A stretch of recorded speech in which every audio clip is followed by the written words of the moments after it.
Hello besties, welcome back to filmy story line. ಇವತ್ತು ನಾವು ರೀಸೆಂಟಾಗಿ ರಿಲೀಸ್ ಆಗಿರೋಂಥ ಸಸ್ಪೆನ್ಸ್ ಹಾಗೆ ಥ್ರಿಲ್ಲರ್ ಮೂವಿಯಾದ ಕೃಷ್ಣಂ ಅನ್ನೋ ಮೂವಿನ ನೋಡೋಣ. ಅದಕ್ಕಿಂತ ಮುಂಚೆ ಯಾರಾದರೂ ಹೊಸದಾಗಿ ಚಾನಲ್ನ ವಿಸಿಟ್ ಮಾಡಿದರೆ ಸಬ್ಸ್ಕ್ರೈಬ್ ಮಾಡಿಕೊಂಡು ಸಪೋರ್ಟ್ ಮಾಡಿ. ಐ ಹೋಪ್ ನಿಮಗೆ ವಿಡಿಯೋ ಇಷ್ಟ ಆಗುತ್ತೆ ಅಂತ ಅಂದ್ಕೊಳ್ತೀನಿ. ಸೊ ಲೈಕ್ ಮಾಡೋದನ್ನ ಮರಿಬೇಡಿ. ತುಂಬ ಜನರು ವಿಡಿಯೋಸ್ ನೋಡ್ತಾ ಇದ್ದೀರಾ, ತುಂಬ ಥ್ಯಾಂಕ್ಸ್. ಆದರೆ ವಿಡಿಯೋ ನೋಡ್ತಾ ಇರೋರು ಯಾರು ಕೂಡ ಸಬ್ಸ್ಕ್ರೈಬ್ ಮಾಡ್ಕೊಳ್ತಾ ಇಲ್ಲ. ಸಬ್ಸ್ಕ್ರೈಬ್ ಮಾಡಿಕೊಂಡು ವಿತ್ ಸ್ಮೈಲ್ ವಿಡಿಯೋನ ಕಂಟಿನ್ಯೂ ಮಾಡಿ. ಹಾಗೆಯೇ ವಿಡಿಯೋ ಹೇಗೆ ಬಂದಿದೆ ಅನ್ನೋದನ್ನು ಕಮೆಂಟ್ ಮಾಡಿ ತಿಳಿಸಿ. ಇನ್ಯಾಕೆ ತಡ, ಬನ್ನಿ ವಿಡಿಯೋ ಸ್ಟಾರ್ಟ್ ಮಾಡೋಣ. Let's begin the video. Movie ಸ್ಟಾರ್ಟಿಂಗ್ನಲ್ಲಿ ಒಂದು ದಟ್ಟವಾದ ಕಾಡಿನಲ್ಲಿ ಮಣ್ಣನ್ನು ಹಗಿತಾ ಇರೋವಂಥ ಭದ್ರಾ ಅನ್ನೋ ವ್ಯಕ್ತಿನ ನೋಡ್ತೀವಿ. ಅವನ ಎದುರುಗಡೆನೆ ಕೂತಂಥ ಮತ್ತೊಂದು ವ್ಯಕ್ತಿ ಅಲ್ಲೇ ಇದ್ದಂಥ ಮಣ್ಣನ್ನು ಅಗಿತಾ ಇದ್ದಂಥ ಮತ್ತೊಂದು ಸಲಕರಣೆಯಿಂದ ಭದ್ರನ ಹೊಡಿದಿಕ್ಕೆ ನೋಡಿದಾಗ ಭದ್ರ ಅದನ್ನು ತಡೆದು ಎದುರುಗಡೆ ಇದ್ದಂಥ ವ್ಯಕ್ತಿನ ಅನ್ಕಾನ್ಷಿಯಸ್ ಮಾಡಿ ಮರಕ್ಕೆ ಕಟ್ಟಾಕ್ತಾರೆ. ಹಾಗೆಯೇ ಆ ಮರಕ್ಕೆ ಕಟ್ಟಾಕಿದ್ದಂಥ ವ್ಯಕ್ತಿ ಎದುರುಗಡೆನೆ ಕಲ್ಲುಗಳನ್ನ ಇಟ್ಟು ಅದರೊಳಗಡೆ ಒಂದು ಪಾತ್ರೆ ಇಟ್ಟು ಹಾಗೆಯೇ ನೀರು ಇದು ಬೆಲ್ಲ ಕಾಯಿಸೋದಕ್ಕೆ ಶುರು ಮಾಡ್ತಾರೆ. ಇದನ್ನೆಲ್ಲ ಮೂಕ ಪ್ರೇಕ್ಷಕನಾಗಿ ಮರಕ್ಕೆ ಕಟ್ಟಾಕಿರೋಂಥ ವ್ಯಕ್ತಿ ನೋಡ್ತಾ ಇರೋವಾಗಲೇ ಬೆಲ್ಲದ ಪಾಕ ಚೆನ್ನಾಗಿ ಕಾಯ್ದ ತಕ್ಷಣ ಆ ಒಂದು ಬೆಲ್ಲದ ಪಾಕನ ಕಟ್ಟಾಕಿರೋ ಅಂಥ ವ್ಯಕ್ತಿ ಮುಖದ ಮೇಲೆ ಸುರಿತಾರೆ. ಇಲ್ಲಿಗೆ ಸೀನ್ ಕಟ್ಟಾಗಿ ನೆಕ್ಸ್ಟ್ ಸೀನ್ನಲ್ಲಿ ನಾವು ನೋಡ್ತೀವಿ, ಈ ರೀತಿ ಬೆಲ್ಲದ ಪಾಕ ಸುರಿದು ಆಲ್ರೆಡಿ 3 ದಿವಸ ಆಗೋಗಿರತ್ತೆ. ಅದೇ ದಾರಿನಲ್ಲಿ ಓಡಾಡ್ತಾ ಇದ್ದಂಥ ಕೆಲವೊಂದು ವ್ಯಕ್ತಿಗಳಿಗೆ ತುಂಬ ಇರುವೆಗಳು ಸೇರಿಕೊಂಡು ಸಾಯಿಸಿರೋವಂಥ ತಲೆ ಬುರುಡೆ ಕಾಣಿಸುತ್ತೆ. ಆಗಲೇ ಪೊಲೀಸ್ನವ್ರಿಗೆ ಇನ್ಫಾರ್ಮ್ ಮಾಡಿದ್ರಿಂದ ಆ ಪ್ಲೇಸಿಗೆ ಪೊಲೀಸ್ನವರು, ಫಾರೆನ್ಸಿಕ್ ಡಿಪಾರ್ಟ್ಮೆಂಟವರು ಎಲ್ಲರೂ ಕೂಡ ಬಂದು ಬಾಡಿನ ತೊಗೊಂಡು ಹೋಗಬೇಕಾದ್ರೆ ಬಾಡಿ ಯಾರ್ದು ಅಂತ ಗೊತ್ತಾಯ್ತಾ ಅಂತ ಇನ್ಸ್ಪೆಕ್ಟ್ರ್ ಕೇಳಿದಾಗ ಇಲ್ಲ ಸರ್, ಇನ್ನೂ ಕೂಡ ಐಡೆಂಟಿಫೈ ಮಾಡೋದಿದೆ ಅಂತ ಹೇಳ್ತಾರೆ. ಹಾಗೆಯೇ ಸಿಟಿನಲ್ಲೇ ಸಾಯಿಸ್ಬೋದಾಗಿತ್ತು, ಇಷ್ಟು ದೂರ ಕರ್ಕೊಂಡು ಬಂದು ಸಾಯಿಸೋವಂಥ ಅವಶ್ಯಕತೆ ಇತ್ತಾ ಅಂತ ಕೇಳೋವಾಗ ಇನ್ಸ್ಪೆಕ್ಟರ್ ಸಿಟಿನಲ್ಲಿ ಆಗಿದ್ದಿದ್ರೆ ಇಷ್ಟು ಕ್ರೂರವಾಗಿ ಸಾಯಿಸೋದಕ್ಕಾಗ್ತಾ ಇತ್ತಾ? ಬೆಲ್ಲದ ಪಾಕ ತೆಕ್ಕೊಂಡು ಅದನ್ನು ಮುಖದ ಮೇಲೆ ಸುರಿದು 3 ದಿವಸ ಇರುವೆಗಳೆಲ್ಲ ಬಂದು ಕಚ್ಚಿ ಸಾಯಿಸೋ ಥರ ಮಾಡಿದ್ದಾನೆ ಅಂತಂದರೆ ಅವನ ಮನಸ್ಸಿನಲ್ಲಿ ಇನ್ನೆಷ್ಟರ ಮಟ್ಟಿಗೆ ಈ ವ್ಯಕ್ತಿ ಬಗ್ಗೆ ರಿವೆಂಜ್ ಇರ್ಬೋದು. ಸೊ ಅದಕ್ಕೋಸ್ಕರನೇ ಸಿಟಿಯಿಂದ ಇಷ್ಟು ದೂರ ಕರ್ಕೊಂಡು ಬಂದು ಸಾಯಿಸಿದ್ದಾನೆ ಅಂತ ಹೇಳ್ತಾರೆ. ಹಾಗೆ ನಾವಿವಾಗ ಕಂಡುಹಿಡಿಬೇಕು ಅಂತಂದರೆ ಸತ್ತಿರೋ ವ್ಯಕ್ತಿ ಹಾಗೆಯೇ ಸಾಯಿಸಿರೋ ವ್ಯಕ್ತಿ ಯಾರು ಅಂತ. ಹಾಗೆಯೇ ನೆಕ್ಸ್ಟ್ ಸೀನಲ್ಲಿ ಮೂವಿ ಸ್ಟಾರ್ಟಿಂಗ್ನಲ್ಲಿ ಅಷ್ಟು ಕ್ರೂರವಾಗಿ ಕೊಂದಂಥ ಭದ್ರನ ಲೈಫ್ನಲ್ಲಿ ಏನಾಗಿದೆ ಅನ್ನೋದನ್ನ ಫ್ಲ್ಯಾಶ್ ಬ್ಯಾಕ್ನಲ್ಲಿ ತೋರಿಸೋದಕ್ಕೆ ಸ್ಟಾರ್ಟ್ ಮಾಡ್ತಾರೆ. ಭದ್ರ, ಶಿವು ಹಾಗೆ ಕೋಟೆ ಇವ್ರು 3 ಜನರು ಕೂಡ ಬೆಸ್ಟ್ ಫ್ರೆಂಡ್ಸ್. ಚಿಕ್ಕ ವಯಸ್ಸಿಂದನೂ ಕೂಡ ಪೇರೆಂಟ್ಸ್ಗಳು ಯಾರು ಅಂತ ಗೊತ್ತಿಲ್ದಿದ್ರು ಕೂಡ ಇವ್ರು 3 ಜನಕ್ಕೂ ಅವರವರೇ ತಂದೆ ತಾಯಿಗಳಾಗಿರ್ತಾರೆ. ಭದ್ರನ ಕ್ಲೋಸ್ ಫ್ರೆಂಡ್ ಆಗಿರೋ ಅಂಥ ಕೋಟೆನೇ ನಾವು ಮೂವಿ ಸ್ಟಾರ್ಟಿಂಗ್ನಲ್ಲಿ ಭದ್ರ ಸಾಯಿಸಿದಂಥ ವ್ಯಕ್ತಿ ಆಗಿರ್ತಾನೆ. ಯಾಕೆ ಅನ್ನೋದನ್ನ ನಾವು ಮುಂದೆ ತಿಳ್ಕೊಳ್ಳೋಣ.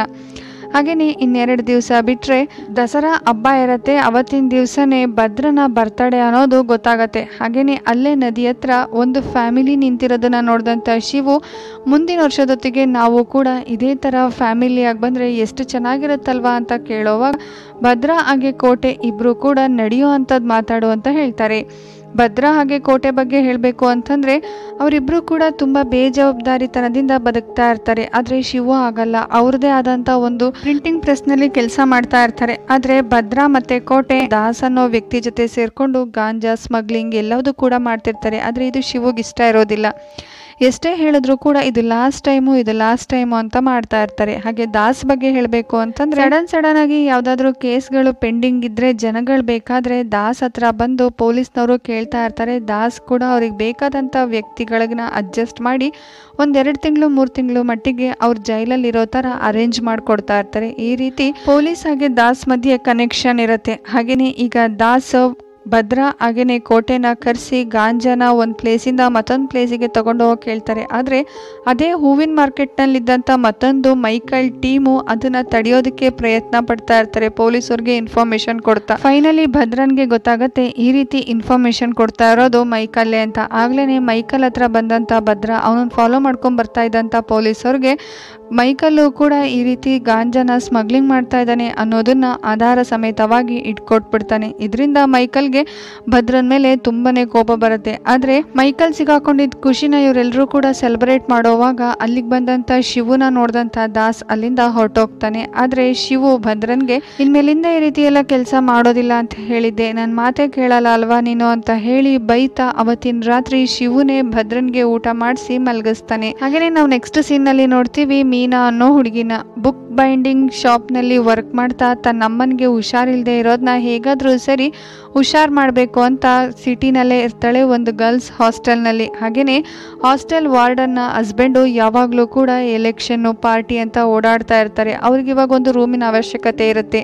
ಈ ಗರ್ಲ್ಸ್ ಹಾಸ್ಟೆಲ್ನಲ್ಲಿರುವಂಥ ಒಂದು ರೂಮ್ ಖಾಲಿ ಇರುತ್ತೆ. ಆ ರೂಮ್ನ ನಾನು ಯೂಸ್ ಮಾಡ್ಕೊಳ್ಳ ಅಂತ ಕೇಳೋವಾಗ ವಾರ್ಡನ್ಗೆ ಇಷ್ಟ ಇಲ್ಲದೆ ಇದ್ರೂ ಕೂಡ ಮೇಲ್ಗಡೆ ರೂಮ್ನಲ್ಲಿ ಬ್ಯಾಕ್ ಸೈಡ್ನಲ್ಲಿರೋವಂಥ ಸ್ಟೆಪ್ಸನ್ನು ಯೂಸ್ ಮಾಡ್ಕೊಳ್ತೀವಿ ಅಂತ ಕೇಳಿದ್ರಿಂದ ವಾರ್ಡನ್ ತನ್ನ ಗಂಡನಿಗೋಸ್ಕರ ಬೇರೆ ದಾರಿ ಇಲ್ದೇ ಸರಿ ಅಂತ ಒಪ್ಕೊಳ್ತಾರೆ. ಹಾಗೆಯೇ ಮೀನಾ ವರ್ಕ್ ಮಾಡ್ತಾ ಇದ್ದಂಥ ಬುಕ್ ಬೈಂಡಿಂಗ್ ಶಾಪ್ನ ಓನರ್ ಬುಕ್ನ ಮೇಲ್ಗಡೆ ಶೀಟ್ನ ಪ್ರಿಂಟ್ ಮಾಡಿಸ್ಲಿಕ್ಕೆ ಶಿವು ವರ್ಕ್ ಮಾಡ್ತಾ ಇರೋವಂಥ ಶಾಪಿಗೆ ಕೊಟ್ಟಿರ್ತಾರೆ. ಸೊ ಅದನ್ನು ವಿಚಾರಿಸ್ಕೊಂಬರ್ಲಿಕ್ಕೆ ಹೋಗ್ತೀನಿ ಅಂತ ಬಂದಂಥ ಮೀನಾ ಹಾಗೆ ಅವಳ ಫ್ರೆಂಡ್ ಇಬ್ಬರು ಕೂಡ ಇನ್ನೂ ಪ್ರಿಂಟ್ ಆಗಿಲ್ಲದೆ ಇರೋದನ್ನು ಕೇಳಿಸ್ಕೊಂಡಂಥ ಮೀನಾ ಇವತ್ತು ಸಂಜೆ ಅಷ್ಟರಲ್ಲಿ ಬೇಕು ಅಂತ ಹೇಳಿ ಅಲ್ಲಿಂದ ಹೊರಟೋಗ್ತಾಳೆ. ಹಾಗೆಯೇ ಈ ಕಡೆ ದಾಸ್ ಹಾಗೆ ಭದ್ರಾ ಕೋಟೆ ಎಲ್ಲರೂ ಕೂಡ ಮೈಕಲ್ ಅರೆಸ್ಟ್ ಆಗಿರೋದ್ರ ಬಗ್ಗೆನೇ ಇನ್ನೂ ಖುಷಿ ಪಡ್ತಾ ಇರಬೇಕಾದ್ರೆ ದಾಸ್ ಭದ್ರನ ಹತ್ರ ಹೇಗೂ ಇವಾಗ ಮೈಕಲ್ ಇಲ್ವಲ್ಲ, ನಾವು ಇನ್ನೂ ಜಾಸ್ತಿ ಮಾಲ್ ತರ್ಸೋಣ ಅಂತ ಹೇಳ್ತಾ ಇರೋವಾಗ ಸೊ ಇದನ್ನ ಕೇಳಿಸ್ಕೊಂಡಂತ ಭದ್ರ ಇದೆಲ್ಲ ಶಿವಗೆ ಇಷ್ಟ ಆಗೋದಿಲ್ಲ, ಇಲ್ಲಿಗೆ ನಿಲ್ಲಿಸ್ಬಿಡೋಣ ಅಂತ ಹೇಳ್ತಾನೆ. ಅದಕ್ಕೆ ದಾಸು ಅವನೇ ನಿನ್ನನ್ನು ಹೆತ್ತಿದಾನ, ಅವನಿಗೋಸ್ಕರ ಇಷ್ಟಕ್ಕೊಂದು ಒದ್ದಾಡೋದಕ್ಕೆ ಅಂತ ಹೇಳೋವಾಗ ಅವರಿಬ್ಬರು ಮಧ್ಯೆ ಒಂದು ಸ್ವಲ್ಪ ಮಟ್ಟಿಗೆ ಮಾತಿನ ಚಕಮಕಿ ನಡೆಯುತ್ತೆ. ಹಾಗೆ ಅಲ್ಲೇ ಕೂತಿದ್ದಂಥ ಕೋಟೆಗೆ ದುಡ್ಡಿನ ಆಮಿಷ ತೋರಿಸಿ ಹೇಗಾದರೂ ಸರಿ ಭದ್ರನ ಇದಕ್ಕೆ ಒಪ್ಸು ಅಂತ ಹೇಳಿ ಕಳಿಸ್ತಾನೆ. ಇದೇ ಸಿಟ್ನಲ್ಲಿ ಭದ್ರ ಶಾಪ್ ಹತ್ರ ಬಂದು ಕೂತಿರೋವಾಗ ಅಲ್ಲಿಗೆ ಬಂದಂಥ ಮೀನಾ ಶಿವು ಹತ್ರ ನಾವು ಪ್ರಿಂಟ್ ಹಾಕೋಕೆ ಕೊಟ್ಟಿರೋಂಥ ಪ್ಯಾಟ್ರನ್ನೇ ಬೇರೆ, ನೀವು ಪ್ರಿಂಟ್ ಹಾಕಿರೋಂಥ ಪ್ಯಾಟ್ರನ್ನೇ ಬೇರೆ ಅಂತ ಹೇಳಿ ಜಗಳ ಆಡಿ ಆ ಬುಕ್ಸ್ನೇ ಎಲ್ಲದನ್ನು ಕೂಡ ಕ್ಯಾನ್ಸಲ್ ಮಾಡಿ ಅಲ್ಲಿಂದ ಹೊರಟೋಗೋವಾಗ ಆಲ್ರೆಡಿ ಭದ್ರನ್ಗೆ ಕೋಪ ಬಂದಿರುತ್ತೆ. ಈಗ ಮೀನಾ ಆಡ್ತಾ ಇರೋದು ನೋಡಿ ಮೀನನ ಮೇಲೂ ಕೂಡ ಕೋಪ ಬರುತ್ತೆ. ಆದರೆ ಶಿವು ಅಂಗಡಿ ಅಂತಂದ್ಮೇಲೆ ಇದೆಲ್ಲ ನಡೆಯೋದು ಸಾಮಾನ್ಯ, ಅಂಗಡಿ ಹತ್ರ ಯಾವುದೇ ಕಾರಣಕ್ಕೂ ಕೂಡ ಜಗಳ ಆಡಬೇಡಿ ಅಂತ ಕಷ್ಟಪಟ್ಟು ಅವ್ರ ಮಧ್ಯೆ ಜಗಳ ಬಿಡಿಸ್ತಾರೆ. ಅಷ್ಟರೊಳಗಾಗ್ಲೇ ಕೋಟೆನೂ ಕೂಡ ದಾಸ್ ಹತ್ರ ದುಡ್ಡಿಸ್ಕೊಂಡು ಶಾಪ್ ಹತ್ರ ಬಂದು ಇವ್ರು ಆಡ್ತಾ ಇರೋಂಥ ಜಗಳನ ನೋಡಿ ಮೀನನಿಗೆ ಸಮಾಧಾನ ಮಾಡಲಿಕ್ಕೆ ಅಂತ ಹೋದಾಗ ಮೀನಾ ಕೋಟೆ ಕೆನ್ನೆಗೆ ಒಂದು ಬಾರಿಸಿ ಅಲ್ಲಿಂದ ಕಳಿಸ್ತಾಳೆ. ಕೋಟೆ ಕೆನ್ನೆಗೆ ಮೀನಾ ಹೊಡೆದಿದ್ರಿಂದ ಭದ್ರ ಹಾಗೆ ಕೋಟೆಗೆ ಮೀನನ ಮೇಲೆ ತುಂಬಾನೇ ಕೋಪ ಇರುತ್ತೆ. ಅವಳಿಂದ ದುಡ್ಡು ಲಾಸ್ ಆಯಿತು ಅಂತ, ಅದಕ್ಕೋಸ್ಕರ ಅವಳು ಒಂದು ಪರ್ಸ್ನಲ್ ಇದ್ದಂಥ ದುಡ್ಡು ಅಷ್ಟನ್ನು ತೊಗೊಂಡು ಬಂದುಬಿಡ್ತಾರೆ. ಅವತ್ತಿನ ದಿವಸ ಸಂಜೆನೆ ಮೀನನ್ಗೆ ಇವರಿಬ್ಬರ ಮೇಲೆ ತುಂಬಾನೇ ಕೋಪ ಬಂದು ಪೊಲೀಸ್ ಕಂಪ್ಲೇಂಟ್ ಕೊಟ್ಟಾಗ ಅವ್ರು ಬಂದು ವಿಚಾರಿಸೋವಾಗ ನಾನು ನಿನ್ನ ದುಡ್ಡನ್ನು ತೊಗೊಂಡೇ ಹೋಗಿಲ್ಲ, ನಾನೇನೋ ನೋಡೇ ಇಲ್ಲ ಅಂತ ಶಿವು ಎದುರುಗಡೆ ಭದ್ರ ಸುಳ್ಳು ಹೇಳ್ತಾನೆ. ಹಾಗೇನೆ ಓ ಇಲ್ಲ ಮೊನ್ನೆ ಅಂಗಡಿ ಹತ್ರ ನೀನು ನೋಡಿದೆ ಅಲ್ವಾ, ಆದರೆ ನಿನ್ನ ಹತ್ರ ದುಡ್ಡು ಮಾತ್ರ ತಗೊಂಡಿಲ್ಲ ಅಂತ ಹೇಳಿ ಅಲ್ಲಿಂದ ಭದ್ರ ಹಾಗೆ ಕೋಟೆ ಇಬ್ಬರು ಕೂಡ ಜಾರ್ಕೋತಾರೆ. ಆದರೆ ಶಿವುಗೆ ಅವ್ರು ದುಡ್ಡು ತೊಗೊಂಡಿರೋ ಅಂಥ ವಿಷಯ ಗೊತ್ತಾಗಿದ್ದರಿಂದ ಅವ್ರ ಹತ್ರ ದುಡ್ಡಿಸ್ಕೊಂಡು ವಾಪಸ್ ಬಂದು ಮೀನನಿಗೆ ಕೊಟ್ಟು ಅವ್ರಿಗೆ ನನ್ನ ಕಂಡ್ರೆ ತುಂಬ ಇಷ್ಟ ಅಲ್ವಾ, ಅದಕ್ಕೋಸ್ಕರ ಹೀಗೆ ಮಾಡಿದ್ರು ಅಷ್ಟೇ, ನೀವೇನು ಬೇಜಾರು ಮಾಡ್ಕೊಳ್ಬೇಡಿ ಅಂತ ಹೇಳಿ ಕಳಿಸ್ತಾರೆ. ಶಿವು ಬಿಹೇವಿಯರು ಮೀನನ್ಗೆ ಇಂಪ್ರೆಸ್ ಆಗೋದಕ್ಕೆ ಸ್ಟಾರ್ಟ್ ಆಗುತ್ತೆ. ಹಾಗೆ ಭದ್ರನ್ಗೂ ಕೂಡ ಅವ್ರ ಏರಿಯಾದಲ್ಲಿರುವಂಥ ಒಂದು ಹುಡುಗಿ ಮೇಲೆ ಕ್ರಶ್ ಆಗಿರತ್ತೆ. ಸೊ ಇವ್ರ ಲೈಫ್ ಮುಂದೆ ಏನಾಗುತ್ತೆ ಅಂತ ನೋಡ್ತಾ ಹೋಗೋಣ. ಹಾಗೆ ನೆಕ್ಸ್ಟ್ ಸೀನಲ್ಲಿ ನಾವು ಸ್ವಲ್ಪ ಮುಂಚೆ ನೋಡಿದ್ವಲ್ಲ ವಾರ್ಡನ್ ಹಸ್ಬೆಂಡು ಅವ್ರ ಪಾರ್ಟಿಗೋಸ್ಕರ ತುಂಬಾನೇ ದುಡ್ಡು ಸುರಿದಿರ್ತಾರೆ. ಹಾಗೆಯೇ ಹಗಲು ರಾತ್ರಿ ಅಂತಾನೆ ಕಷ್ಟಪಡ್ತಾ ಇದ್ರು ಕೂಡ ಅವ್ರಿಗೆ ಒಂದು ಸೀಟ್ ಕೂಡ ಕಾರ್ಪೊರೇಟ್ ಆಗೋದಕ್ಕೆ ಸಿಕ್ಕಿರೋದಿಲ್ಲ. ಅದಕ್ಕೋಸ್ಕರ ವಾರ್ಡನ್ ಹಸ್ಬೆಂಡು ತುಂಬಾ ಬೇಜಾರು ಮಾಡ್ಕೊಳ್ತಾ ಇರ್ತಾರೆ. ಮುಂದಿನ ಸಲ ಹೇಗಾದರೂ ಸರಿ ನಿನಗೆ ಸೀಟ್ ಸಿಕ್ಕೋ ಹಾಗೆ ಮಾಡ್ತೀನಿ ಅಂತ ಹೇಳಿ ಅಧ್ಯಕ್ಷರು ಅಲ್ಲಿಂದ ಹೊರಟೋಗ್ತಾರೆ.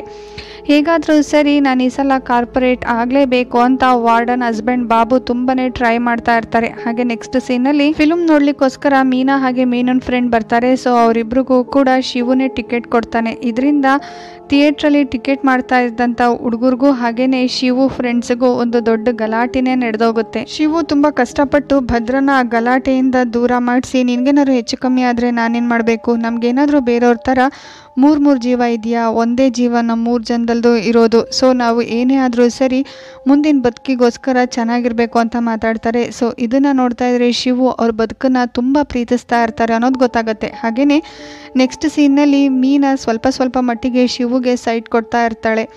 ಸೊ ಇದು ಶಿವುಗೂ ಕೂಡ ಅರ್ಥ ಆಗತ್ತೆ. ಹಾಗೆಯೇ ಭದ್ರಾ ಹಾಗೆಯೇ ಅವ್ರ ಮನೆ ಪಕ್ಕದಲ್ಲಿರೋವಂಥ ಸಹನಾನ ನೋಡ್ತಾ ಇದ್ರೆ ಅವರಿಬ್ಬರು ಕೂಡ ಒಬ್ರನ್ನೊಬ್ರು ಒಳಗೊಳಗೇನೆ ಪ್ರೀತಿಸ್ತಾ ಇರ್ತಾರೆ ಅನ್ನೋದು ಗೊತ್ತಾಗತ್ತೆ. ಹಾಗೆಯೇ ಒಂದು ದಿವಸ ರಾತ್ರಿ ಇದ್ದಕ್ಕಿದ್ದಂಗೆ ಹೊಸದಾಗಿ ಅಪಾಯಿಂಟ್ ಆಗಿದ್ದಂಥ ACP ಆ ಏರಿಯಾದಲ್ಲಿರುವಂಥ ಪುಡಿ ರೌಡ್ರಿಗಳನ್ನೆಲ್ಲ ಒಂದು ಕಡೆ ಸೇರಿಸಿ ಇನ್ಮೇಲೆ ಯಾವುದೇ ರೀತಿಯ ಅಜಾಗರೂಕತೆನೂ ಕೂಡ ನಮ್ಮ ಏರಿಯಾದಲ್ಲಿ ನಡೆಯೋ ಹಾಗಿಲ್ಲ. ನಡೆದ್ರೆ ನಾನು ಸಿವಿಯರ್ ಆ್ಯಕ್ಷನ್ ತೊಗೊಳ್ಬೇಕಾಗತ್ತೆ ಅಂತ ಅವರೆಲ್ಲರನ್ನೂ ಕರೆಸಿ ಮೀಟಿಂಗ್ ಮಾಡ್ತಾರೆ. ಸೊ ಈ ರೀತಿ ಅವರನ್ನು ಕರ್ಕೊಂಡು ಹೋಗ್ತಾ ಇರೋದನ್ನು ಸಹನಾ ತಂದೆ ಕೂಡ ನೋಡ್ತಾರೆ. ಹಾಗೆಯೇ ಹೂವಿನ ಮಾರ್ಕೆಟಿಗೆ ಬರ್ತಾ ಇದ್ದಂಥ ಮಾಲ್ನ ಡಿಸ್ಪ್ಯಾಚ್ ಮಾಡೋ ಅಂಥ ಕೆಲಸನ ದಾಸೇ ತಗೊಂಡಿರೋದು ಅಂತ ACPಗೆ ಗೊತ್ತಾಗಿದ್ದರಿಂದ ದಾಸ್ನ ಸಪ್ರೇಟಾಗಿ ಕರೆದು ಇನ್ಯಾವತ್ತೂ ಕೂಡ ನಮ್ಮ ಏರಿಯಾದಲ್ಲಿ ಈ ರೀತಿ ಕೆಲಸ ನಡೆದ್ರೆ ನಾನು ಸಿವಿಯರ್ ಆ್ಯಕ್ಷನ್ ತೊಗೊಳ್ಬೇಕಾಗತ್ತೆ ಅಂತ ವಾರ್ನಿಂಗ್ ಮಾಡ್ತಾರೆ. ಹಾಗೆ ನೆಕ್ಸ್ಟ್ ಡೇ ಮಾರ್ನಿಂಗ್ ಭದ್ರಾ ಹಾಗೆ ಸಹನಾ ಇಬ್ಬರು ಕೂಡ ಓಡಾಡ್ತಾ ಇರೋದು ಸಹನಾ ತಂದೆ ಗೊತ್ತಾಗಿದ್ರಿಂದ ಭದ್ರನ ಕರೆದು ಸಹನಾ ಅಕ್ಕನೂ ಕೂಡ ಒಂದು ಹುಡುಗನ ಪ್ರೀತಿಸ್ತಾ ಇರ್ತಾಳೆ. ಸೊ ಪ್ರೀತಿಗೋಸ್ಕರ ಅವ್ರ ತಂದೆನೇ ಮುಂದೆ ನಿಂತು ಅವರಿಬ್ರಿಗೂ ಮದುವೆ ಮಾಡಿಸಿರ್ತಾರೆ. ಆದರೆ ಸಹನಾ ಅಕ್ಕ ಪ್ರೀತಿಸಿದಂಥ ಹುಡುಗ ತುಂಬಾ ಕ್ರೂರಿ ಆಗಿರ್ತಾರೆ. ಈಗ ಅವ್ರ ಅಕ್ಕ ಇರೋದಿಲ್ಲ, ತೀರೋಗಿರ್ತಾರೆ. ಆ ಮಗುನ ಇವಾಗ ನಾವೇ ನೋಡ್ಕೊಳ್ತಾ ಇದ್ದೀವಿ. ನಾಳೆ ದಿವಸ ನನ್ನ 2ನೇ ಮಗಳಿಗೂ ಕೂಡ ಇದೇ ಪರಿಸ್ಥಿತಿ ಬರ್ಬೋದಲ್ವಾ? ನಿನ್ನ ತಂದೆ ತಾಯಿ ಯಾರು, ನೀನೇನು ಕೆಲಸ ಮಾಡ್ತಾ ಇದೀಯಾ ಅಂತ ಕೇಳಿದ್ರಿಂದ ಭದ್ರನ್ಗೆ ತುಂಬಾ ಕೋಪ ಬರುತ್ತೆ. ನೀವಿರೋ ಅಂಥ ಏರಿಯಾನೇ ಇಂಥದ್ದು, ಇಲ್ಲಿಗೇನಿದ್ರು ಅನಾಥರೆ ಬರೋದು, ಅದು ಬಿಟ್ಟು ದುಡ್ಡಿರೋರು ಬರೋದಿಲ್ಲ ಅಂತ ಹೇಳೋವಾಗ ಇದನ್ನು ಕೇಳಿಸ್ಕೊಂಡಂಥ ಸಹನಾ ತಂದೆ ಅವತ್ತಿನ ದಿವಸನೇ ಮನೇನ ಶಿಫ್ಟ್ ಮಾಡ್ಕೊಂಡು ಬೇರೆ ಕಡೆ ಹೊರಟೋಗ್ತಾರೆ. ಇದರಿಂದ ಭದ್ರನ್ಗಂತೂ ತುಂಬಾ ಬೇಜಾರಾಗತ್ತೆ. ಹಾಗೆಯೇ ಈ ಕಡೆ ಶಿವು ಹಾಗೆ ಮೀನಾನ ತೋರಿಸ್ತಾರೆ. ಮೀನಾ ತನ್ನ ತಾಯಿ ಭೇಟಿ ಮಾಡಿಸ್ಲಿಕ್ಕೆ ಶಿವುನ ಕೇಳ್ತಾಳೆ. ಇದಕ್ಕೆ ಶಿವು ಕೂಡ ಸರಿ ಅಂತ ಒಪ್ಕೊಳ್ತಾನೆ. ನೆಕ್ಸ್ಟ್ ಡೇ ಮಾರ್ನಿಂಗ್ಗೆ ಭದ್ರನ ಹತ್ರ ಬಂದಂಥ ಶಿವು ಒಂದು ಗೋಲ್ಡ್ ಚೈನನ್ನು ತೋರಿಸಿ ಮೀನನಿಗೆ ಕೊಡೋಕ್ಕೋಸ್ಕರ ಗಿಫ್ಟ್ ತೊಗೊಂಡು ಹೋಗ್ತಾ ಇದ್ದೀನಿ, ಅವರಮ್ಮನ್ನ ಮೀಟ್ ಮಾಡಬೇಕಂತೆ ಅಂತ ಖುಷಿಯಿಂದ ಹೇಳ್ಕೊಳ್ತಾ ಇರೋವಾಗ ಆಲ್ರೆಡಿ ಭದ್ರನ್ಗೆ ಅವ್ರ ಪೇರೆಂಟ್ಸ್ ಬಗ್ಗೆ ಎಲ್ಲ ಕೇಳಿದ್ರಿಂದ ತುಂಬಾ ಆಗಿರ್ತಾನೆ. ಮಾತಾಡ್ತಾ ಇರೋವಾಗ ಕೈಗೊಡ್ದಿದ್ರಿಂದ ಆ ಗೋಲ್ಡ್ ಚೈನ್ ಅಲ್ಲೇ ಹರಿತಾ ಇದ್ದಂಥ ನದಿ ಒಳಗಡೆ ಬಿದ್ದೋಗುತ್ತೆ. ಇದರಿಂದ ಶಿವುಗಂತೂ ಭದ್ರನ ಮೇಲೆ ತುಂಬಾ ಕೋಪ ಬಂದು ಅವರಿಬ್ಬರ ಮಧ್ಯೆ ಸ್ವಲ್ಪ ಮಟ್ಟಿಗೆ ಜಗಳನೂ ನಡೆಯುತ್ತೆ. ಹಾಗೆಯೇ ಮುಖ್ಯವಾಗಿ ಬೇಕಾಗಿರೋದು ಪೇರೆಂಟ್ಸು. ಅವ್ರ ಹತ್ರ ಹೋದರೆ ನಿಮ್ಮ ತಂದೆ ತಾಯಿ ಯಾರು ಅಂತ ಕೇಳ್ತಾರೆ ಅಂತ ಹೇಳಿದ್ರಿಂದ ಶಿವನು ಕೂಡ ಅವ್ರ ಅಮ್ಮನ ಮೀಟ್ ಮಾಡೋದಕ್ಕೆ ಹೋಗೋದೇ ಇಲ್ಲ. ಮೀನಾ ಎಷ್ಟು ಸಲ ಕಾಲ್ ಮಾಡಿದ್ರು ಕೂಡ ಕಾಲ್ನ ಅವಾಯ್ಡ್ ಮಾಡ್ತಾ ಇರ್ತಾನೆ. ಇದರಿಂದ ಮೀನನ್ಗೆ ತುಂಬಾ ಕೋಪ ಬಂದು ಶಿವಗೆ ಬೈದು ವಾಪಸ್ ಹೋಗೋವಾಗ ಅವ್ರ ಅಂಗಡಿಯಲ್ಲಿ ಕೆಲಸ ಮಾಡ್ತಾಯಿದ್ದಂಥ ಚಿಕ್ಕ ಹುಡುಗ ಭದ್ರಣ್ಣ ಈ ರೀತಿ ಹೇಳಿದ್ರಿಂದನೇ ನಿಮ್ಮನ್ನು ಮೀಟ್ ಮಾಡೋದಕ್ಕೆ ಬರಲಿಲ್ಲ ಶಿವು ಅಣ್ಣ ಅಂತ ಹೇಳ್ತಾನೆ. ಹಾಗಿದ್ರೆ ನಾನು ಭದ್ರನ ಹತ್ರನೇ ಹೋಗಿ ಮಾತಾಡ್ತೀನಿ ಅಂತ ಮೀನಾ ಕೋಪದಿಂದ ಹೇಳೋವಾಗ ನೀವು ಭದ್ರ ಹಾಗೆ ಕೋಟೆನ ಅರ್ಥ ಮಾಡ್ಕೊಂಡ್ರೆ ಮಾತ್ರ ಶಿವು ಅಣ್ಣ ನಿಮಗೆ ಸಿಗೋದಕ್ಕೆ ಸಾಧ್ಯ ಅಂತ ಹೇಳ್ತಾರೆ. ಇದಕ್ಕೆ ಮೀನನ್ನು ಕೂಡ ಸರಿ ಅಂತ ಹೋಗ್ತಾಳೆ. ಹಾಗೆಯೇ ಸುಮ್ಮನೆ ಕೂತ್ಕೊಂಡು ಯೋಚನೆ ಮಾಡ್ತಾ ಇದ್ದಂಥ ಭದ್ರ ಚಿಕ್ಕ ವಯಸ್ಸಿನಲ್ಲಿ ಇವ್ರು 3 ಜನರು ಕೂಡ ಚಿಕ್ಕ ವಯಸ್ಸಿನಲ್ಲಿ ಒಟ್ಟಿಗೆ ಆ ಒಂದು ಮಾಲ್ನ ಕೊಡೋ ಅಂಥ ಕೆಲಸನ ಮಾಡ್ತಾ ಇರ್ತಾರೆ. ಅದರ ಟೈಮ್ನಲ್ಲಿ ಬಂದಂಥ ಇನ್ಸ್ಪೆಕ್ಟರ್ ಕೈಯಿಂದ ಇವ್ರು 3 ಜನನೂ ತಪ್ಪಿಸ್ಕೊಂಡು ಓಡೋಗೋವಾಗ ಭದ್ರ ಹಾಗೆ ಕೋಟೆ ಒಂದು ಕಡೆ ಆದರೆ ಶಿವು ಒಂದು ಕಡೆ ಆಗಿಬಿಡ್ತಾನೆ. ಭದ್ರ ಹಾಗೆ ಕೋಟೆ ಇನ್ನೇನು ಸಿಗಾಕೊಳ್ಬೇಕು ಅಂತ ಇರೋವಾಗ ಶಿವು ಅವರನ್ನೆಲ್ಲರೂ ಕೂಡ ಡಿಸ್ಟ್ರಾಕ್ಟ್ ಮಾಡಿ ಅದೆಲ್ಲವುದು ಕೂಡ ನನ್ನ ಕೈಲೇ ಇದೆ, ತಾಕತ್ತಿದ್ರೆ ಹಿಡೀರಿ ಅಂತ ಹೇಳಿ ಅವನೊಬ್ಬನೇ ವಾಲಂಟ್ರಿಯಾಗಿ ಅರೆಸ್ಟ್ ಆಗ್ತಾನೆ. ಇದರಿಂದನೇ ಭದ್ರನ್ಗೆ ಶಿವು ಅಂತಂದರೆ ಅಷ್ಟೊಂದು ಪ್ರೀತಿ ಇರುತ್ತೆ. ಹಾಗೆಯೇ ಈ ಪ್ರೀತಿನ ಅರ್ಥ ಮಾಡ್ಕೊಂಡಂಥ ಶಿವು ವಾಪಸ್ ನದಿ ಹತ್ರ ಬರೋಷ್ಟರೊಳಗಾಗ್ಲೇ ಶಿವು ಹಾಗೆ ಕೋಟೆ ಇಬ್ಬರು ಕೂಡ ಅಲ್ಲೇ ಕೂತಿರ್ತಾರೆ. ಹಾಗೆ ಬಂದಂಥ ಭದ್ರ ಸೀದಾ ನದಿ ಒಳಗಡೆ ಧುಮುಕಿ ಆ ಸರನ ಹುಡ್ಕೋದಕ್ಕೆ ಸ್ಟಾರ್ಟ್ ಮಾಡ್ತಾನೆ.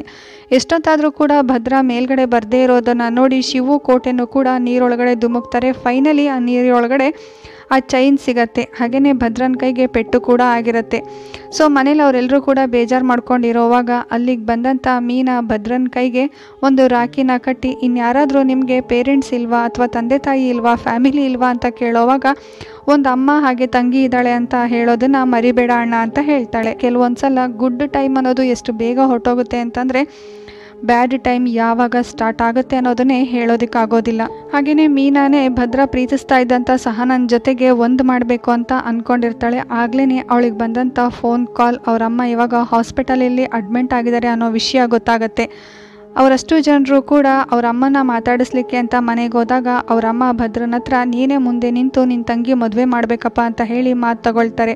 ಇದಕ್ಕೆ ಭದ್ರ ಕೂಡ ಸರಿ ಅಂತ ಒಪ್ಕೊಳ್ತಾನೆ. ಆದರೆ ಅವ್ರ ಅಮ್ಮನ ಆಪ್ರೇಷನ್ಗೆ ಇವಾಗ 2 ಲಕ್ಷದ ಅವಶ್ಯಕತೆ ಇರುತ್ತೆ. ಅದಕ್ಕೋಸ್ಕರ ಯಾರನ್ನು ಕೇಳಿದ್ರು ದುಡ್ಡು ಕೊಡೋದಿಲ್ಲ ಅನ್ನೋದು ಗೊತ್ತಾಗಿದ್ರಿಂದ ಇವ್ರು 3 ಜನರು ಲಾಸ್ಟ್ ಒಂದು ಸಲ ಮಾಲ್ನ ತೊಗೊಂಡು ಬಂದ್ಬಿಡೋಣ ಅಂತ ಡಿಸೈಡ್ ಮಾಡ್ಕೊಳ್ತಾರೆ. ಹಾಗೆಯೇ ಭದ್ರ ಎಲ್ಲ ಇಲ್ಲಿಗಲ್ ಆ್ಯಕ್ಟಿವಿಟೀಸ್ನೂ ಕೂಡ ಬಿಟ್ಟು ಮೀನಾ ಕೊಡಿಸ್ತಂಥ ಆಟೋ ಓಡಿಸ್ಕೊಂಡು ನೆಮ್ಮದಿ ಜೀವನನ ಸಾಗಿಸ್ತಾ ಇರ್ತಾನೆ. ಈಗ ಮೀನನ ತಾಯಿಗೋಸ್ಕರನೇ ಲಾಸ್ಟ್ ಇದೊಂದು ಕೆಲಸ ಮಾಡೋಣ ಅಂತ ಅಂದ್ಕೊಳ್ತಾರೆ.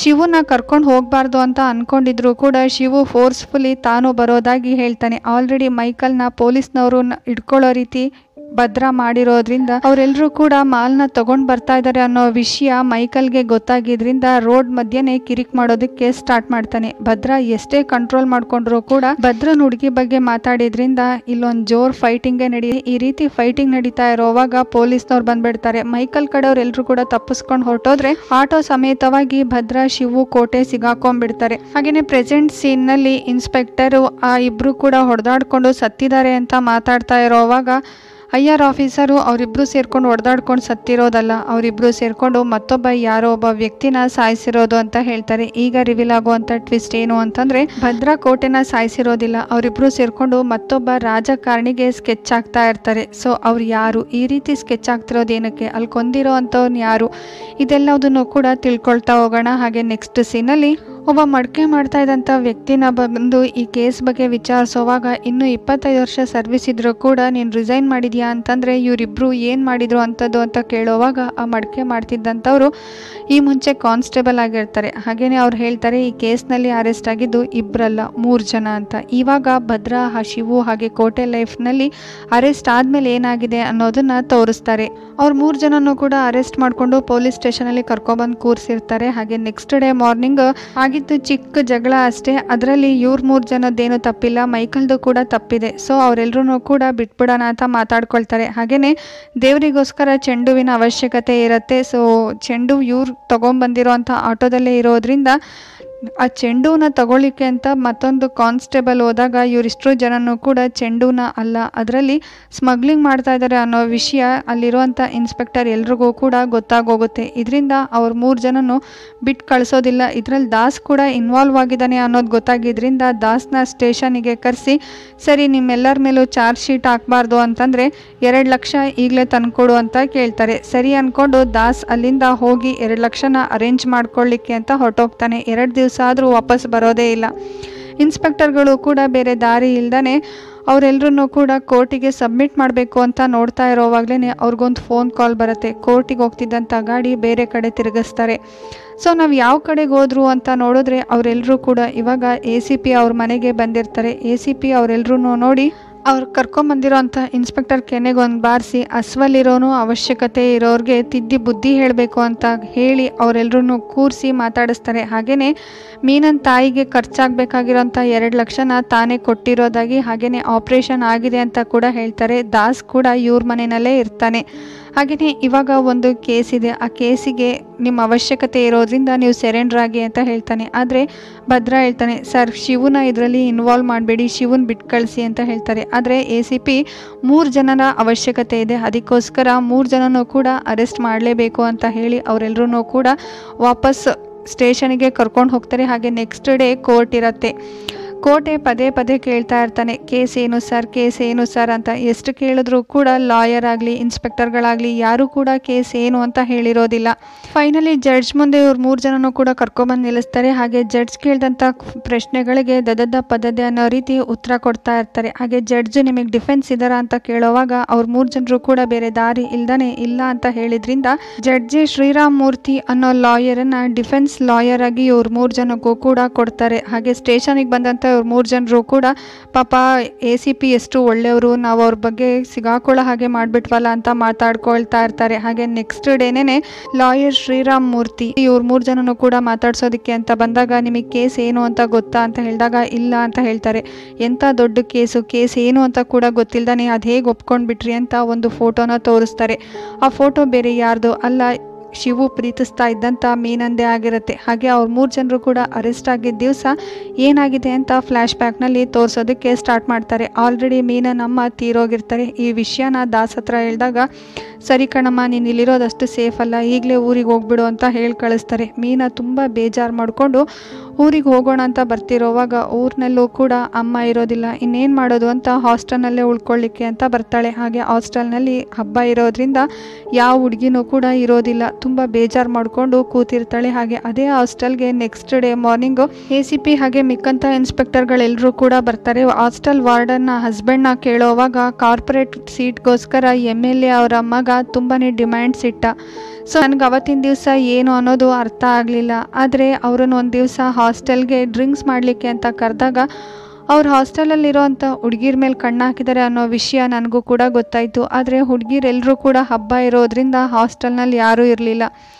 ತುಂಬ ಮಳೆ ಬರ್ತಾ ಇದ್ದಿದ್ದರಿಂದ ಬ್ಯಾಕ್ ಸೈಡಿನ ಸ್ಟೆಪ್ಸ್ ಯೂಸ್ ಮಾಡ್ದೇ ಹಾಸ್ಟೆಲ್ ಒಳಗಡೆಯಿಂದನೇ ಅವರೆಲ್ಲರೂ ಕೂಡ ಹೋಗೋವಾಗ ಮೀನಾ ತುಂಬ ಬೇಜಾರು ಮಾಡ್ಕೊಂಡು ಕೂತಿದ್ದನ್ನು ನೋಡಿದಂಥ MLA ಮಗ ಅವಳ ಮೇಲೆ ದಾಳಿ ಮಾಡ್ತಾನೆ. ಅವನು ಮಾತ್ರ ಅಲ್ಲ, ಅವನ ಜೊತೆ ಬಂದಂಥ ಇಬ್ಬರು ಫ್ರೆಂಡ್ಸ್ಗಳು ಕೂಡ. ಸೊ ಈ ಒಂದು ದಾಳಿನ ತಡೆಯೋಕ್ಕಾಗ್ದೇ ಮೀನಾ ಅಲ್ಲೇ ಸತ್ತೋಗ್ತಾಳೆ. ಹಾಗೆ ಇದೇ ಇವಾಗ ಒಂದು ದೊಡ್ಡ ಕೇಸ್ ಆಗೋಗಿರತ್ತೆ. ಮಗ ಮಾಡಿರೋ ಅಂಥ ನೀಚ ಕೆಲಸ MLAಗೆ ಗೊತ್ತಾಗ್ತಾ ಇದ್ದಂಗೆ ರೆಸಿಗ್ನೇಷನನ್ನು ಫ್ಯಾಕ್ಸ್ ಮಾಡ್ತೀನಿ ಅಂತ ಹೇಳಿ ಮಗನಿಗೆ ಹೊಡೆಯೋದಕ್ಕೆ ಸ್ಟಾರ್ಟ್ ಮಾಡ್ತಾರೆ. ಹಾಗೆ ACPನೂ ಕೂಡ MLA ಮಗನ ಅರೆಸ್ಟ್ ಮಾಡಬೇಕು ಅಂತ ಅಂದ್ಕೊಳ್ತಾರೆ. ಆಗಲೇ ಬಂದಂಥ ಒಂದು ಫೋನ್ ಕಾಲ್ ACPನ ಇಷ್ಟು ಮಾಡಿರೋನ್ಗೆ 3 ಜನ ಹಿಡಿಯೋದಕ್ಕಾಗೋದಿಲ್ವಾ, ನಾಳೆ ದಿವಸ IG ಆದರೆ ಒಂದು ಸ್ಟೇಟ್ನ ಹೇಗೆ ಕಂಟ್ರೋಲಿಗೆ ತಗೊಳ್ತೀಯಾ ಅಂತ ಹೇಳಿ ಅಧಿಕಾರದ ಆಮಿಷ ತೋರಿಸಿ ಯಾರಾದರೂ 3 ಜನ ಬಕ್ರನ ಹಿಡಿಬೇಕು ಅಂತ ಡಿಸೈಡ್ ಮಾಡ್ಕೊಳ್ತಾರೆ. ಆಗ್ಲೇ ACPಗೆ ಮೀನಾ ಶಿವನ ಪ್ರೀತಿಸ್ತಾ ಇರೋವಂಥ ವಿಷಯ ಗೊತ್ತಾಗಿದ್ರಿಂದ ACP ಅವ್ರ 3 ಜನನೇ ತಗ್ಲಾಕ್ಬೇಕು ಅಂತ ಅನ್ಕೊಳ್ತಾರೆ. ಅದೇ ಟೈಮ್ನಲ್ಲಿ ಅವ್ರ 3 ಜನನೂ ಕೂಡ ಅರೆಸ್ಟ್ ಆಗಿರೋದು ಅಡ್ವಾಂಟೇಜ್ ಆಗಿ ತಗೊಂಡಂಥ ACP ಈ ಒಂದು ಕೇಸಿಗೆ ಫಿಟ್ ಮಾಡೋಕ್ಕೋಸ್ಕರ ಕನ್ವಿನ್ಸ್ ಮಾಡಿರ್ತಾನೆ. ಇದಿಷ್ಟು ವಿಷಯನೂ ಕೂಡ ಲಾಯರ್ ಅವ್ರ 3 ಜನಕ್ಕೂ ಹೇಳಿ ಆಚೆ ಬರ್ತಾರೆ. ಆಗ್ಲೇ ಲಾಯರ್ನ ನೋಡಿದಂಥ ACP ನಿಮಗೆ ಜಡ್ಜ್ ಆಗೋ ಆಸೆ ಇಲ್ವಾ, ಇದೆ ಅಂತ ಅಂದಮೇಲೆ ಅವ್ರ 3 ಜನನೂ ಕೂಡ ಫಿಟ್ ಮಾಡೋಣ ಅಂತ ಮಾತಾಡ್ಕೊಳ್ತಾರೆ. ಇದಕ್ಕೆ ಲಾಯರ್ ಅವ್ರ 3 ಜನನೂ ಒಪ್ಪದೇ ಇದ್ರೆ ಏನು ಮಾಡೋದು ಅಂತ ಹೇಳೋವಾಗ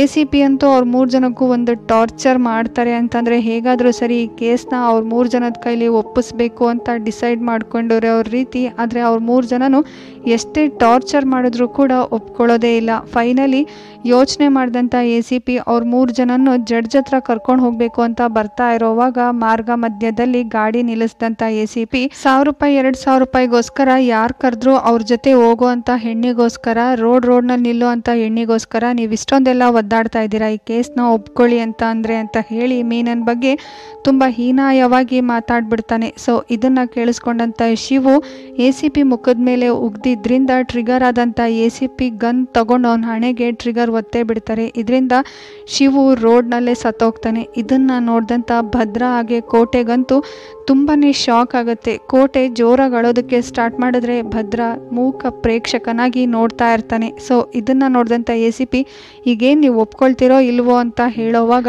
ಸುಮ್ಮನೆ ಭದ್ರಾ ಕುತ್ತಿಗೆ ಆಡಿಸ್ತಾನೆ. ಸೊ ಇವರಿಬ್ರು ಕೂಡ ಈ ಕೇಸ್ನಲ್ಲಿ ಫಿಟ್ ಮಾಡಿದ್ರಿಂದ 12 ವರ್ಷ ಜೈಲ್ ಶಿಕ್ಷೆ ಆಗತ್ತೆ. ಹಾಗೆಯೇ ಈ ಕಡೆ MLA ಅವರಿಬ್ರು ಕೂಡ ಜೈಲಿನಲ್ಲೇ ಮುಗಿಸ್ಬಿಡೋಣ ಅಂತ ಹೇಳಿದ್ರಿಂದ ACP ಒಂದೊಂದು ತುತ್ತಿಗೂ ಕೂಡ ಬೇಡ್ಕೊಂಡು ತಿನ್ನೋ ಪರಿಸ್ಥಿತಿ ಅವ್ರದ್ದು. ಸೇಡು ಪ್ರೀತಿ ಇದ್ಯಾವುದು ಕೂಡ ನೆನಪಿರೋದಿಲ್ಲ ಅಂತ ಹೇಳ್ತಾರೆ. ಸೊ 12 ವರ್ಷ ಜೈಲೊಳಗಡೆ ಭದ್ರಾ ಹಾಗೆ ಕೋಟೆ ಇಬ್ಬರು ಕೂಡ ನರಕ ಯಾತನೆ ಅನುಭವಿಸ್ತಾ ಇದ್ದರೆ ಭದ್ರಾ ತುಂಬಾ ಸೈಲೆಂಟ್ ಆಗಿರ್ತಾನೆ. ಇದನ್ನು ನೋಡಿದಂಥ ಕೋಟೆ ನಿನಗೇನು ಅನ್ನಿಸ್ತಾ ಇಲ್ವಾ, ನಿನಗೆ ಕೋಪನೇ ಬರ್ತಾ ಇಲ್ವಾ, ಇಷ್ಟು ಸೈಲೆಂಟ್ ಆಗಿದೆಯಲ್ಲ, ನೀನು ಒಬ್ಬ ಫ್ರೆಂಡಾ ಅಂತ ಹೇಳೋದಕ್ಕೆ ಸ್ಟಾರ್ಟ್ ಮಾಡ್ತಾರೆ. ಹಾಗೆಯೇ ಈ ಕಡೆ ದಾಸ್ ಈ ಒಂದು ಕೇಸಿನ ಅಡ್ವಾಂಟೇಜಿಂದ ACP ಹತ್ರ ಪದೇ ಪದೇ ದುಡ್ಡಿಸ್ಕೊಳ್ತಾ ಇದ್ದಿದ್ರಿಂದ ಫೈನಲಿ ACP ದಾಸನ್ನು ಕೂಡ ಕೊಂದು ಮುಗಿಸ್ತಾರೆ. ಹಾಗೆಯೇ ಜೈಲಿನಲ್ಲಿ ಕೋಟೆ ತುಂಬ ಬೇಜಾರು ಮಾಡ್ಕೊಂಡಿದ್ರೆ ಭದ್ರಾ ಅಂತೂ ಕಂಪ್ಲೀಟಾಗಿ ಸೈಲೆಂಟ್ ಆಗೋಗಿರ್ತಾನೆ. ಸೊ ಸೈಲೆಂಟ್ ಆಗಿರೋವಂಥ ವ್ಯಕ್ತಿ ಕೋಪ ಏನು ಅನ್ನೋದು ಮೂವಿ ಎಂಡಿಂಗ್ನಲ್ಲಿ ಗೊತ್ತಾಗುತ್ತೆ. ಫೈನಲಿ 12 ವರ್ಷ ಆಗತ್ತೆ ಇವರಿಬ್ರಿಗೂ ಕೂಡ ಜೈಲಿನಲ್ಲಿದ್ದು. ಹಾಗೆಯೇ ರಿಲೀಸ್ ಆಗಿ ಆಚೆ ಬರ್ತಾರೆ. ಪ್ರತಿ ದಿವಸನೂ ಕೂಡ ACPನ ಫಾಲೋ ಮಾಡೋದಕ್ಕೆ ಸ್ಟಾರ್ಟ್ ಮಾಡ್ತಾರೆ. ಹಾಗೆಯೇ ಈ ಕೇಸ್ನಲ್ಲಿರುವಂಥ ಪ್ರತಿಯೊಬ್ಬರ ಮೇಲೂ ಹೊಂಚಾಕಿ ಬೇಟೆ ಆಡೋದಕ್ಕೆ ಸ್ಟಾರ್ಟ್ ಮಾಡ್ತಾರೆ. ಆ MLA ಮಗನ ಇಬ್ಬರು ಫ್ರೆಂಡ್ಸ್ಗಳು, ಹಾಗೆಯೇ ಆ ಲಾಯರು, ಹಾಗೆಯೇ ಆ ಒಂದು ಹಾಸ್ಟೆಲ್ ವಾರ್ಡನ್ನ ಹಸ್ಬೆಂಡು, ಇವರೆಲ್ಲರೂ ಕೂಡ ಯಾರೂ ಉಳಿಸೋದಿಲ್ಲ. ಫೈನಲಿ ACP ಹಾಗೆಯೇ MLA ಮಗ ಉಳಿದಿರ್ತಾರೆ. ACPನ ಆ ಒಂದು ದಟ್ಟ ಕಾಡಿಗೆ ಕರ್ಕೊಂಡೋದಂಥ ಭದ್ರಾ ಅವನನ್ನು ಅನ್ಕಾನ್ಷಿಯಸ್ ಮಾಡಿರ್ತಾನೆ. ಭದ್ರಾ ಮಣ್ಣು ಹಗಿತಾ ಇರೋವಾಗ ಕೋಟೆ ಅದನ್ನು ನೋಡಿ ಇನ್ನೂ ಈ ಸಿಟ್ಟನ್ನು ಹೇಗೆ ತಡ್ಕೊಂಡಿದ್ಯಾ ಅಂತ ಹೇಳಿ ಆ ಒಂದು ACPನ ಕೊಲ್ಲೋದಕ್ಕೆ ನೋಡೋವಾಗ್ಲೇ ಅದನ್ನು ತಡೆದಂಥ ಭದ್ರಾ ಹಾಗೆ ಕೋಟೆ ಮಧ್ಯೆ ಮೂವಿ ಸ್ಟಾರ್ಟಿಂಗ್ನಲ್ಲಿ ನೋಡಿದಂಥ ಫೈಟಿಂಗ್ ನಡೆಯುತ್ತೆ. ಹಾಗೆಯೇ ಕೋಟೆನ ಕಟ್ಟಾಕ್ದಂಥ ಭದ್ರಾ ಆ ಒಂದು ಗುಂಡಿನ ತೋಡಿ ಮುಗಿಸಿದ್ಮೇಲೆ ACPನ ಕುತ್ತಿಗೆವರೆಗೂ ಹೂತಾಕ್ತಾನೆ. ಸೊ ಫೈನಲಿ ACPಗೆ ಕಾನ್ಷಿಯಸ್ ಬಂದಾಗ ಯಾರು ನೀವು ಅಂತ ಕೇಳಿ ನೆನಪಿಸ್ಕೊಳ್ಳೋದಕ್ಕೆ ಸ್ಟಾರ್ಟ್ ಮಾಡ್ತಾನೆ. ಹಾಗೆಯೇ ಮೀನನ್ ಕೇಸ್ನಲ್ಲಿ 12 ವರ್ಷ ಜೈಲಲ್ಲಿ ಇದ್ದು ಬಂದವರು ಅಂತ ಗೊತ್ತಾಗಿದ್ದರಿಂದ ನನ್ನನ್ನು ಇಲ್ಲಿಂದ ಜೀವಂತವಾಗಿ ಬಿಟ್ಬಿಡಿ, ಹೇಗಾದರೂ ಸರಿ ಈ ಕೇಸ್ನಲ್ಲಿ ನಿಮಗೆ ನ್ಯಾಯ ಸಿಗೋ ಹಾಗೆ ಮಾಡ್ತೀನಿ ಅಂತ ACP ಹೇಳ್ತಾನೆ. ಆದರೆ ಭದ್ರಾ ಆಗಿರೋಂಥ ಅನ್ಯಾಯಕ್ಕೆ ನಾನೇ ನ್ಯಾಯನ ಕಂಡುಕೊಳ್ತೀನಿ, ಏನು ಅನ್ಕೊಂಡು ನೀವು ನಮ್ಮನ್ನು ಜೀವಂತವಾಗಿ ಬಿಟ್ರಿ? ಎಂಜಿಲ್ ಕಾಸಿಗೋಸ್ಕರ ಆಸೆ ಪಡೋರು ಇವತ್ತಲ್ಲ ನಾಳೆ ಈ ಸೇಡನ್ನು ಮರೆತು ಬಿಡ್ತೀವಿ ಅನ್ಕೊಂಡ್ರಿ ಅಲ್ವಾ? ಯಾವುದನ್ನು ಮರೆಯಲ್ಲ. ಪ್ರತಿಯೊಬ್ಬರಿಗೂ ಕೂಡ ಅವ್ರಿಗೆ ಸಿಗಬೇಕಾದಂಥ ಶಿಕ್ಷೆ ಸಿಕ್ಕೇ ಸಿಗುತ್ತೆ. ನಿಮ್ಮಂಥವ್ರಿಗೆಲ್ಲ ಈ ಗೌರ್ಮೆಂಟ್ ಹೇಗೆ ಕೆಲಸ ಕೊಡುತ್ತೆ? ನೀವು ಒಳ್ಳೆಯವರ ಕೆಟ್ಟವರ, ಮಾನವೀಯತೆ ಇದೆಯಾ ಇಲ್ವಾ, ಇದು ಯಾವುದನ್ನು ನೋಡೋದಿಲ್ಲ ಅಲ್ವಾ? ಒಂದು ಎಕ್ಸಾಮ್ ಪಾಸ್ ಆದರೆ ಸಾಕು, ಕೆಲಸ ಸಿಕ್ಬಿಡತ್ತಲ್ವಾ ಅಂತ ಹೇಳಿ ಅವ್ರ ಮುಖದ ಮೇಲೆ ಆ ಬೆಲ್ಲದ ಪಾನಕದ ನೀರನ್ನ ಸುರಿತಾರೆ. ಹಾಗೆಯೇ 3 ದಿವಸ ಇರುವೆಗಳೆಲ್ಲ ಕಚ್ಚಿ ನರಕಯಾತನೆ ತೋರಿಸಿ ಸಾಯಿಸೋ ರೀತಿ ಭದ್ರ ಮಾಡಿ ಅಲ್ಲಿಂದ ಹೊರಟೋಗ್ತಾರೆ. ಹಾಗೆಯೇ ಫೈನಲಿ ಈಗ ಬದುಕಿರೋದು ಕೇವಲ MLA ಮಗ ಮಾತ್ರ.